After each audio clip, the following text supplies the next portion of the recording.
Bismillahirrahmanirrahim. Assalamualaikum warahmatullahi wabarakatuh. Nama saya Wan Saiful Izzuan bin Wan Kasim.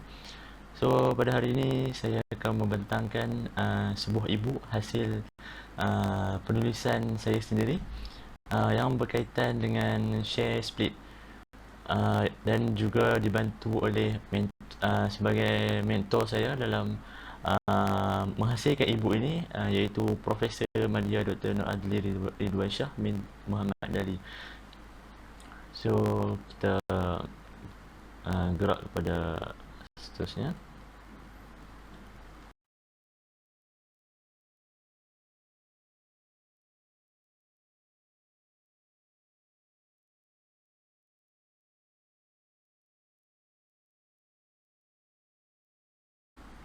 So, sebelum saya memulakan masuk kepada bab-bab yang terkandung dalam ibu ini, saya ingin mengucapkan ribuan terima kasih kepada Profesor Madya Dr. Nur Adli sebagai kerana memberi tunjuk ajar sepanjang saya menghasilkan ibu ini. So, dalam ibu ini terdapat 12 intipati yang terkandung dalam ibu ini. So, tanpa menyangka masa, kita gerak ke muka surat yang seterusnya untuk menerangkan apakah itu share split. So, kita lihat intipati yang pertama dalam ibu ini adalah pengenalan. Saham adalah merupakan satu pegangan hak milik sesebuah syarikat dalam bentuk equity. So, equity itu adalah saham yang diterbitkan oleh syarikat yang sama ada tersenarai dalam bursa ataupun tidak. So, saham ini juga adalah satu pembelian yang boleh dibuat dengan gunakan mata wang. So, untuk mendapatkan keuntungan. So, tujuan buku ini ditulis adalah untuk menerangkan intipati-intipati yang dapat dibahaskan dalam apakah itu share split. Apakah itu share split? Share split ataupun dikenali dalam bahasa Melayunya adalah pecahan saham, di mana ia bermaksud ia akan menambahkan kuantiti saham dan juga menurunkan harga saham seunit. So, ini merupakan salah satu tindakan korporat yang dilakukan oleh sebuah syarikat untuk menurunkan harga saham mereka dan juga meningkatkan kuantiti saham mereka.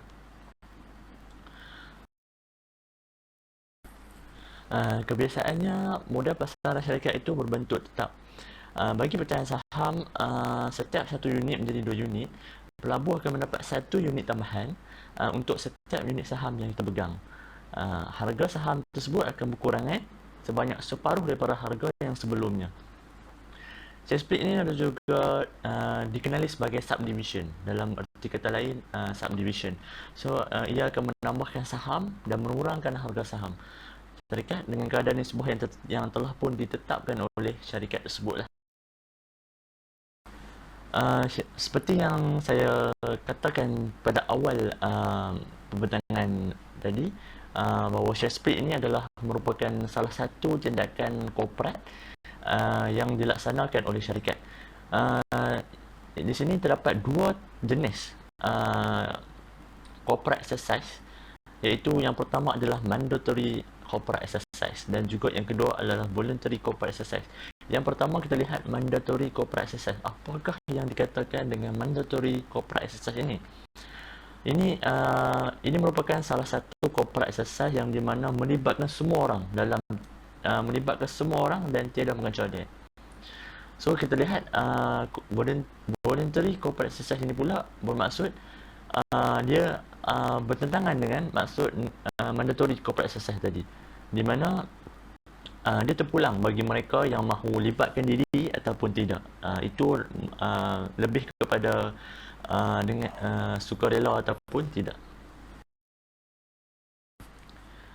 Kebiasaannya, share split ini dibuat oleh syarikat-syarikat dengan nisbah rasionya, dengan nisbahnya 2 2 for 1 ataupun 3 for 1, 2:1 ataupun 3:1. So di mana pada awalnya pemegang saham akan mempunyai 2 ataupun 3 saham untuk setiap saham yang dipegangnya. So sebelum berlakunya share split ini, sekiranya syarikat mempunyai 5 juta saham yang sedia ada, syarikat tersebut akan mempunyai 10 juta. Di situ kita lihat gandaan 2 daripada 5 juta menjadi 10 juta. So di sini syarikat tersebut menggunakan nisbah 2:1, 2 for 1.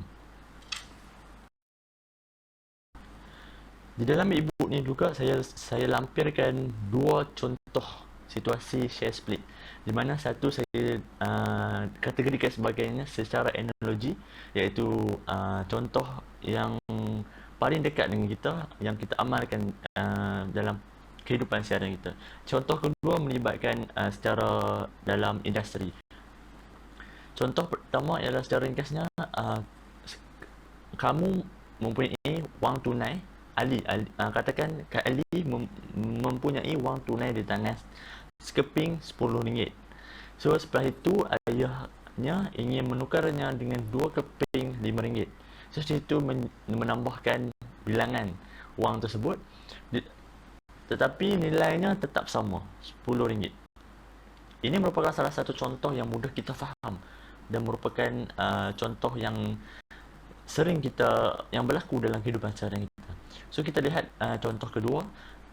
Contoh kedua ialah di mana sebuah syarikat ataupun firma mempunyai 1000 unit saham dengan harga seunit saham tersebut RM2. Syarikat tersebut ingin menurunkan harga saham tersebut dan juga menambahkan kuantiti saham tersebut. Oleh itu, syarikat tersebut melaksanakan share split, di mana ia akan menurunkan harga saham tersebut dan meningkatkan jumlah kuantiti saham, di mana harga saham akan menjadi RM1 seunit dan juga mempunyai 2000 unit saham setelah share split berlaku. Seterusnya, kita beralih pada muka surat yang seterusnya. Apakah akan terjadi sekiranya share split berlaku? Seperti yang saya katakan pada awal pembacaan tadi, ia relate dengan maksud apakah itu share split itu sendiri. Seperti yang sedia maklum, share split ini akan menambahkan bilangan saham dan menurunkan harga saham. Share split ini juga tidak akan mengubah jumlah pasaran modal.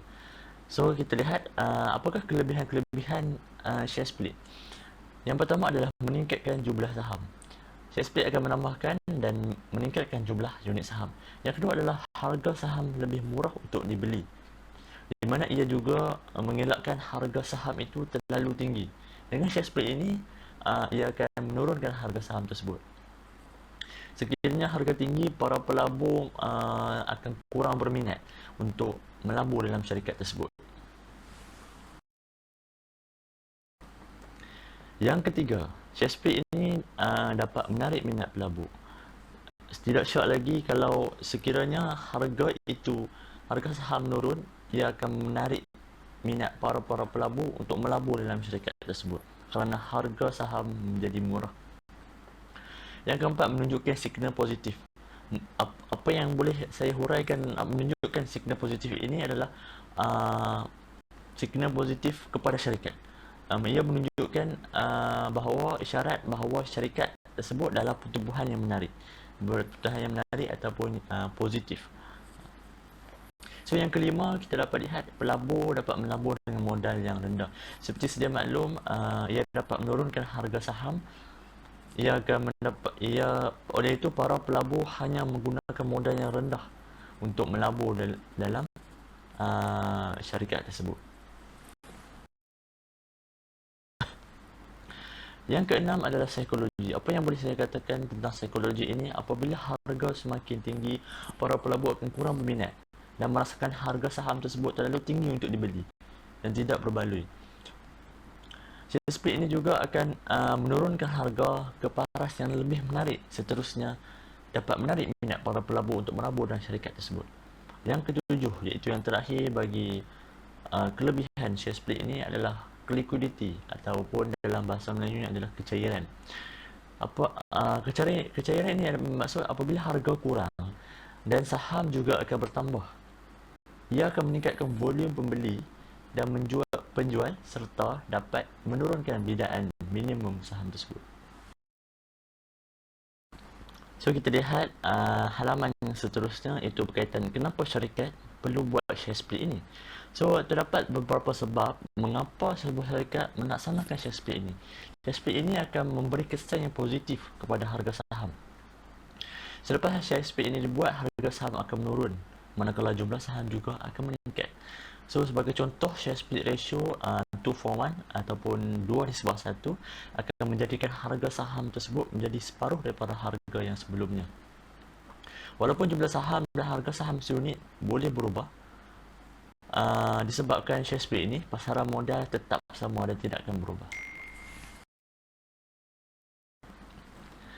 Selalunya share split ini dibuat terutamanya bagi syarikat yang kenaikan harga saham ke tahap yang terlalu tinggi ataupun melebihi paras harga saham syarikat lain yang sama sektor dengannya. Tujuan share split ini dibuat adalah untuk membuat saham tersebut sebuah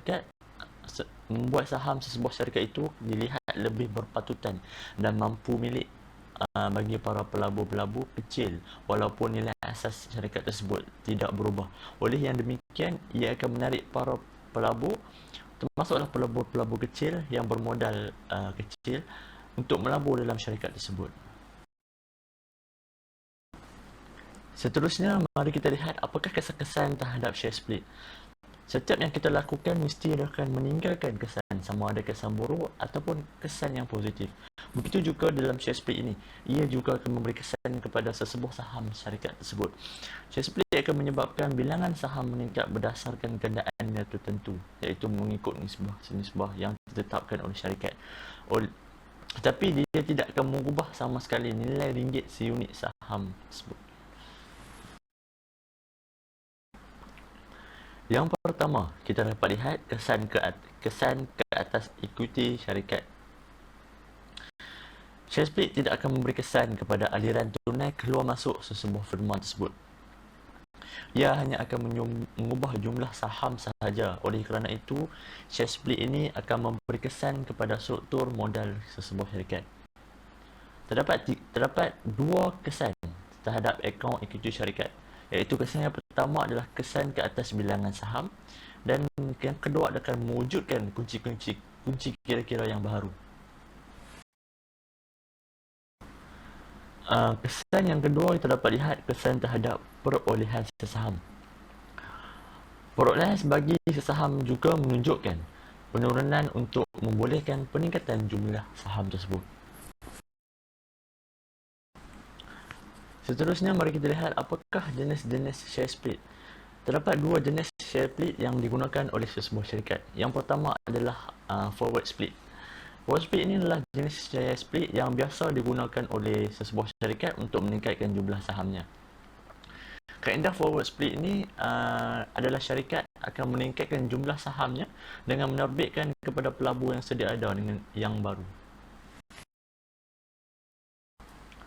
Sebagai contoh kita lihat sebagai contoh forward split, kita lihat di sini dengan nisbah 3:1, iaitu 3:1, bermaksud sekiranya anda mempunyai 10 saham syarikat X sebelum share split itu dibuat, dan anda akan dapat memiliki sebanyak 30 saham syarikat tersebut setelah forward share split ini berlaku. Forward share split ini juga dapat menghasilkan lebih banyak saham yang sedia ada, tetapi dengan harga yang rendah bagi setiap saham tersebut tanpa melibatkan keuntungan atau kerugian bersih dalam nilai pasaran syarikat. Seterusnya, mari kita lihat jenis yang kedua, iaitu reverse split. Reverse split berfungsi secara bertentangan dengan forward split. Pelabur yang memiliki saham sesebuah syarikat itu akan diganti dengan jumlah saham yang lebih kecil dari sebelumnya. Sebagai contoh, reverse split, kita ratio 3:1, iaitu nisbah 3:1 adalah setiap 3 saham yang dimiliki oleh para pelabur syarikat tersebut akan digantikan dengan 1 bahagian saham. Untuk lebih kita faham, untuk lebih memahami, sekiranya pelabur X memiliki memiliki 30 jumlah saham syarikat, pelabur X akan hanya memiliki 10 jumlah saham sahaja setelah reverse split dibuat.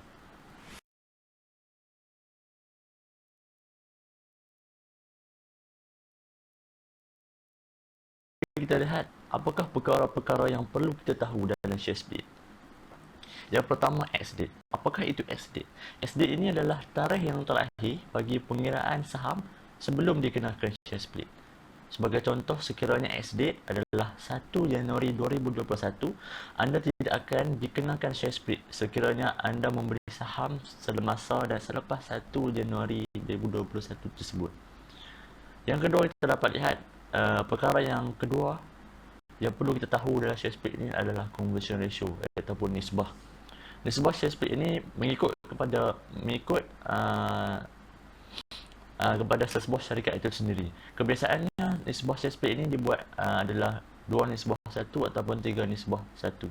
Merujuk kepada yang hadapan itu adalah yang lama dan yang belakang adalah yang baru yang setelah share split tersebut, iaitu akan menambahkan jumlah saham. Seterusnya, dalam e-book saya ini juga saya lampirkan satu contoh syarikat yang tersenarai dalam Bursa Malaysia yang telah pun membuat share split pada 12 Februari 2018, iaitu syarikat GHM Consolidation Berhad. Syarikat ini membuat pembahagian, membuat share split dengan melibatkan pembahagian setiap satu saham biasa yang ada pada syarikat GHM ini akan jadi kepada 2 saham biasa, iaitu share split dengan nisbah 2:1. Seterusnya, mari kita lihat contoh carta syarikat CHAT, syarikat yang membuat share split, iaitu CHAT bagi GHM Consolidation Berhad. Pada tanda merah, anak panah merah tersebut menandakan bahawa pada saat itu share split syarikat ini dilaksanakan, iaitu pada 12 Februari 2018. Dan syarikat telah pun membuat price adjustment dalam carta tersebut dan menunjukkan trend yang menurun selari dengan maksud share split itu sendiri, iaitu akan menurunkan harga saham. So di sini menunjukkan carta syarikat GHM yang menunjukkan pada selepas share split 2 for 1 dibuat, graf menunjukkan penurunan harga selepas share split dibuat. Sebagai penutup, saya berharap agar karya penulisan saya ini dapat memberi manfaat kepada pembaca, terutamanya kepada pembaca yang mula berjinak dengan saham. Semoga dengan penjelasan tentang share split ini dapat memberi kefahaman yang baik kepada pembaca dan diaplikasikan pada masa akan depan, pada masa yang akan datang. Setakat itu dapat saja daripada saya. Sekian, wabillahi taufiq wal hidayah. Assalamualaikum warahmatullahi wabarakatuh.